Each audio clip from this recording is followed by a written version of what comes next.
You're listening to the Staging Sips podcast with Lori Fisher. This podcast is dedicated to helping real estate staging CEOs build healthy businesses that grow, flow, and thrive. Hello. Welcome back to the podcast. I'm so happy, as always, to be with you. Today, we are continuing on with our series about getting you more clients onboarded and the process of helping you do that in a really non-salesy way, right? We all want to feel like non-salesy. So we're going to dip into that today. A lot of like the thoughts that you need to have as you go out into the world and start keeping in touch with your clients in a really organic way. And then next week, we'll move into creating your actual keep in touch plan and process. But before we do that, I want to read something really nice that somebody left with the Staging Sip survey. And if you haven't filled that out yet, that link is in the show notes for you. The very first foundational groundwork you laid in your first episodes about the 3 areas was huge for me. So the episodes she's referencing here are episodes 2, 3, and 4, and they are about the stages of business: growth, accelerate, and leverage. And if you haven't listened to those or you haven't listened to them in a while, go back and check those out. She said, it made me realize how I've got a really great business in motion. I wasn't giving myself enough credit, and I also have so much to do to make it better. And that is from Rebecca, one of my Accelerate students. So, hey, Rebecca, thank you so much. And she is Rebecca Designs based in Georgia. And I would love for you to follow her over on Instagram. She's got a beautiful account over there. We'll put her Instagram profile in the show notes for you. But thank you again, Rebecca. And as I mentioned, Rebecca is an Accelerate student. And as you may or may not know, Accelerate at the time of this recording is rolling admission. So you can join us when you feel that you are in that Accelerate zone or you're hitting it and you really want support. You don't know what you don't know, and you want to just understand better how to navigate that stage of business, whether it is that you are getting ready to hire for the first time and you have no idea how the hell to do it, or you now have team and you thought you were busy before. Now you're managing other people and having to coach and teach and train, and your systems are breaking down all over the place. That's the work we do inside of the Accelerate track. So if that resonates with you at all and you are struggling, come join us in that. Also, for those growth business owners you're in your first 50K of business, you're from making your first 2K right up to making your first, 40K, 50K.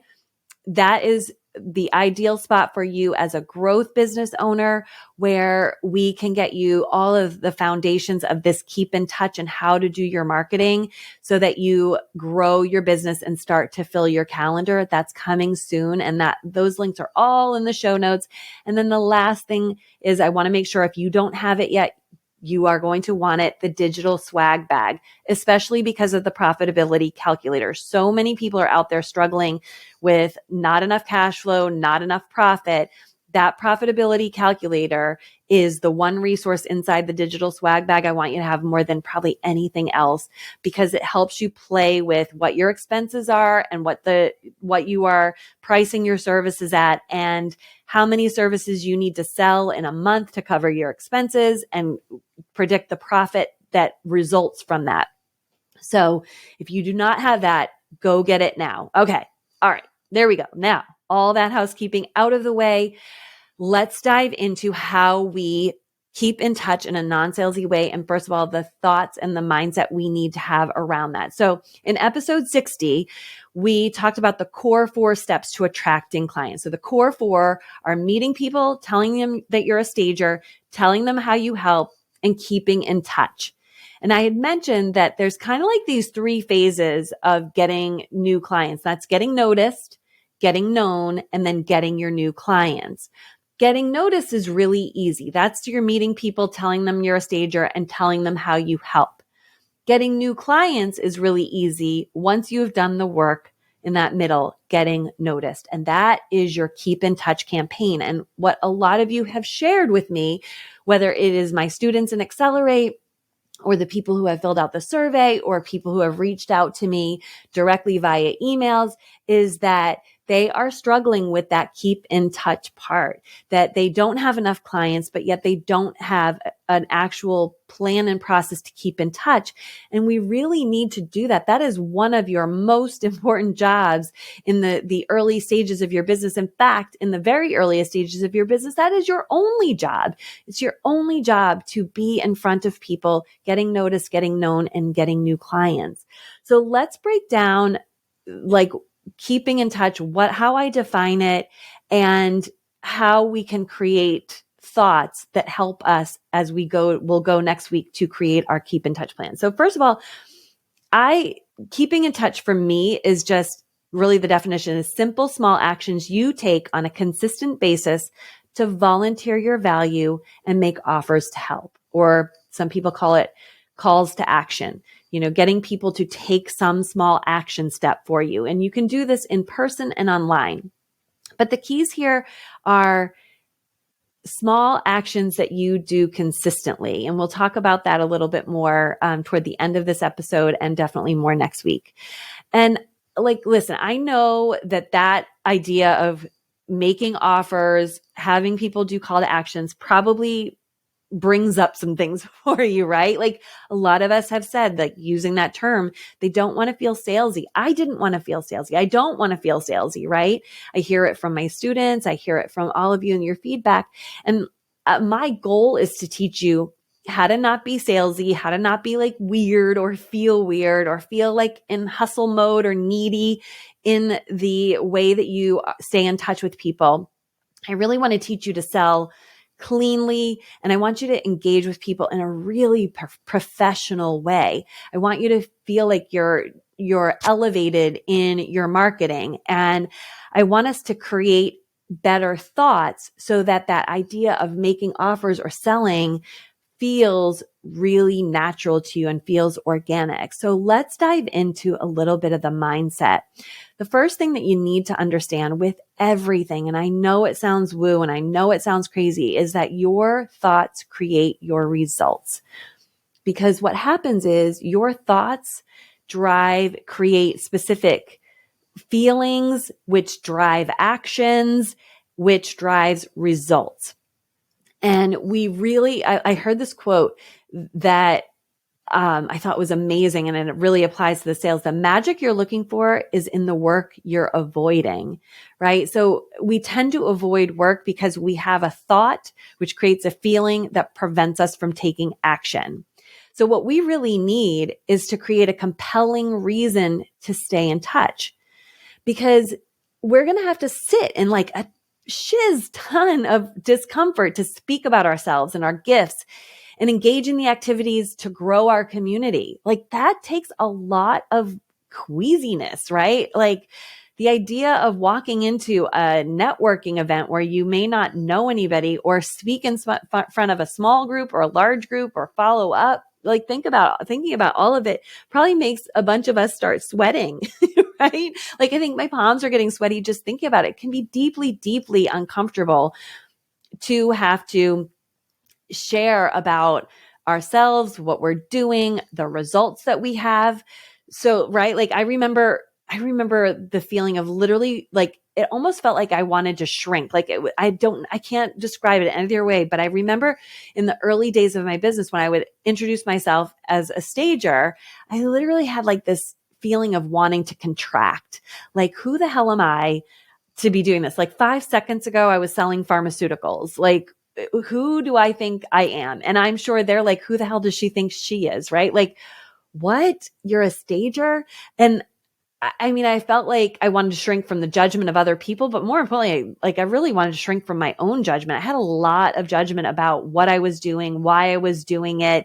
I definitely thought I had a compelling reason to be making this shift in my life, but it wasn't compelling enough. I was so afraid to own the new role. And honestly, it was because in the beginning of the business, what if it didn't work out? And what if I was a stager today and then back to being a pharmaceutical rep tomorrow because it didn't work out? I think that's why I was shrinking. And I want to share this with you if this is you in the early stages of your business, because it's totally normal to have these thoughts and feelings, and the feelings that they produce, completely normal. Like there's not a single person on the face of the planet who had to go through discomfort, whether it's mental or physical or both, to get to the other side and get to the goal that they wanted.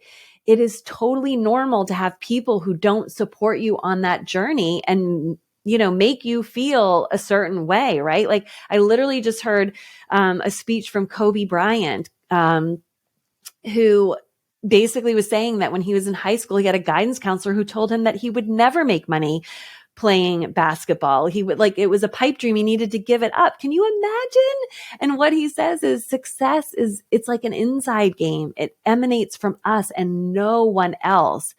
So if you are in the beginning of your business and you're experiencing this, it's normal, but we've got to tune it all out and we've got to persist. We have to persist. We offer something extremely valuable to the world. And for those of you who have started to gain traction and you're that accelerate business owner and you still don't have enough clients in your roster, you got to keep going. It's not time to stop. You may have gotten so busy that you don't have the time to do what you may say you don't have the time to stay in touch with people. But if you know that you have something to offer and you still have room in your calendar to offer it, that means you have time to reach out to people. You just need a plan. Like I said, next week we'll work on that. So here are a couple of amazing thoughts that I want to offer to you that will help you as you embark on this keeping in touch process. So the first one is to help you shift this discomfort is, I have a contribution to make, or how can I contribute today? Like I want you to write those down. If you are multitasking, definitely come back and think about that. So let me repeat those. I have a contribution to make, or how can I contribute today? And we want to ask your brain that in that way, because when you ask your brain a question in that way, your brain goes about finding the answer versus saying I'm going to make a contribution today. Well, that shuts your brain down because it stresses it out. But if you ask the question with curiosity, tap into your brain. It's like the original Chat GPT is sitting in your brain. It just needs you to ask the questions. So we've got to get better at asking better questions. So here are the thoughts. I have a contribution to make, and how can I make that contribution today? Okay. Selling is a form of contribution. I heard this from one of my business mentors, Stacey Bayman, and I thought it was a brilliant way to think about this. There is literally someone in your zip code right now who needs to know that you are a staging business owner and how you help people sell houses. Sell them fast, sell them for the most money, sell them with the least friction, the least stress, with the most joy, right? Like people need to know this, whether it's a realtor, an investor, a seller, an Airbnb owner, whomever you are looking to grow your business with, they need to know you have something to give them. It shifts the focus from ourselves to the people we'll help, right? By simply thinking about selling as contribution, it shifts it to how you can help another person. Think about the people you've already helped or the situations you've already helped with in your life, whether it's your staging business or something completely different, how you've helped them navigate something stressful, right? And what happens if you didn't share that you could help them in that situation? Where would they be? Where would you be? Right? And what about the people that have sold something to you or helped you, told you they had a gift that they could offer to you and how enriched your life was, right? So this is what I mean when we start to go about our Keep in Touch campaign. We really need this compelling vision and this compelling thought about us selling our services and selling the results that it yields for people is a contribution to the world. When I think about the people that we have helped, and I mentioned a bunch of them in episode 60 about the people who have lost family members, who are divorcing, having to move because of a job relocation or a life circumstance change, like that is meaningful. That is meaningful to me. And I don't want a single person sitting out there on a house or a listing that is taking forever to sell if they don't have to. That is what motivates me. If you truly know you can help someone through your transformations that you create, you need to think of your business and keeping in touch as a long game and something to practice and refine and keep going and keep figuring it out. This podcast is a version of that for me, right? So I am, I've recently launched the Staging Business School. We're in its like first year of Staging Business School. And this podcast is a part of growing that. I am showing up every single week in contribution, volunteering my information and my value. It is so important to me. And when I was growing my staging business in the very beginning, I was in touch with people through my blog. And then we started to be in touch with people through our new listing alert and our weekly emails to people. So these are skills I've practiced and developed, and I keep working on it, and I keep practicing, and I keep making, offers. And again, through this podcast, I want to help more staging business owners not struggle, period. That's all I care about. That's why I show up for this podcast. I had one of my students when I took a hiatus last year while I was reworking and figuring out what Staging Business School was and how I was going to start talking about it.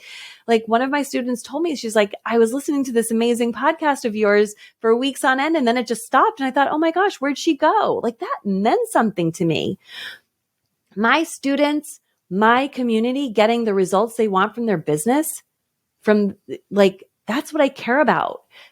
From that belief, I show up.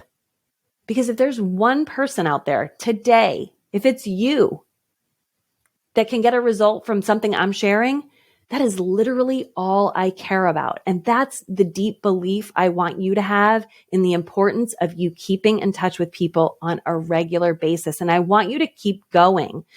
Most people never achieve what they want because they have a false expectation for how long it will take them or how much practice it would take. So they give up like way too early. We've all heard the 10,000 hours thing. Keeping in touch and marketing is no different. It is no different than any other skill you'll learn. And again, my mentor, Stacey Bayman, shared this quote from Les Brown, which I thought was like, it just like touched me in like a very profound way, which was, the graveyard is the richest place on earth because it is here that you will find all the hopes and dreams that were never fulfilled, the books that were never written, the songs that were never sung, the inventions that were never shared, the cures that were never discovered, all because someone was too afraid to take that first step, keep with the problem, or determined to carry out their dream. You have embarked on this journey for a reason, right? You want to help people. You do help people.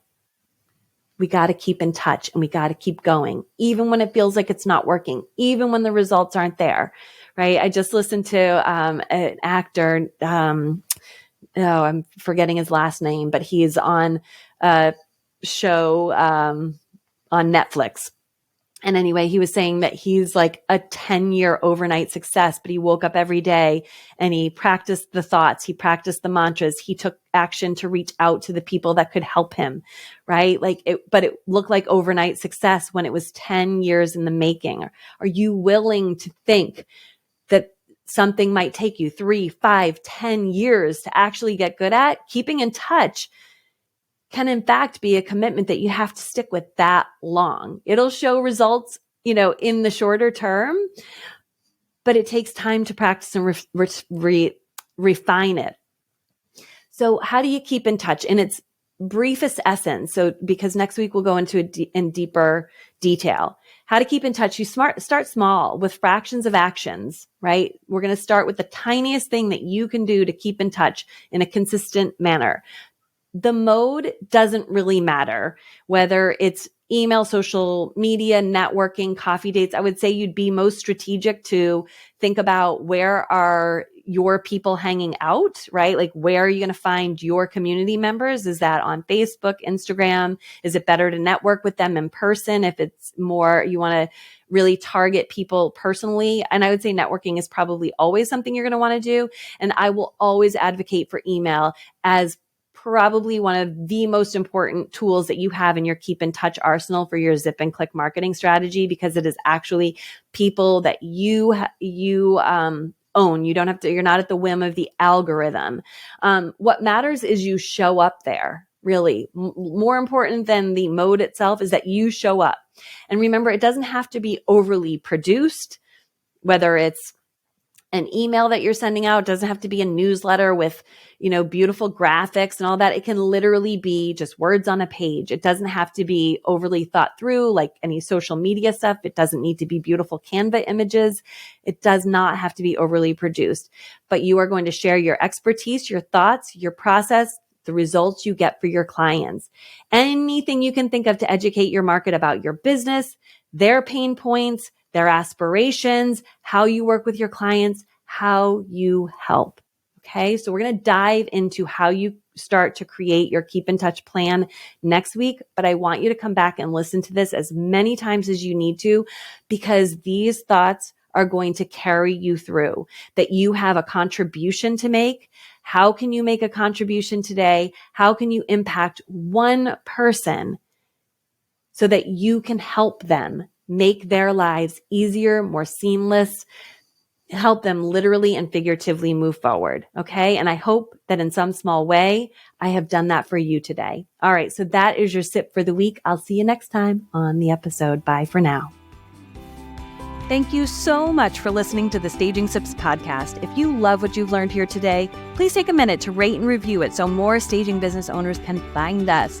And if you want to learn more about how to market and grow your staging business more strategically, I'd love to see you join us inside of the Rethink You Accelerate Mentorship Program. It is open enrollment. You can get more details at rethinkhomeinteriors.com/rethinkyou. Would love to see you inside.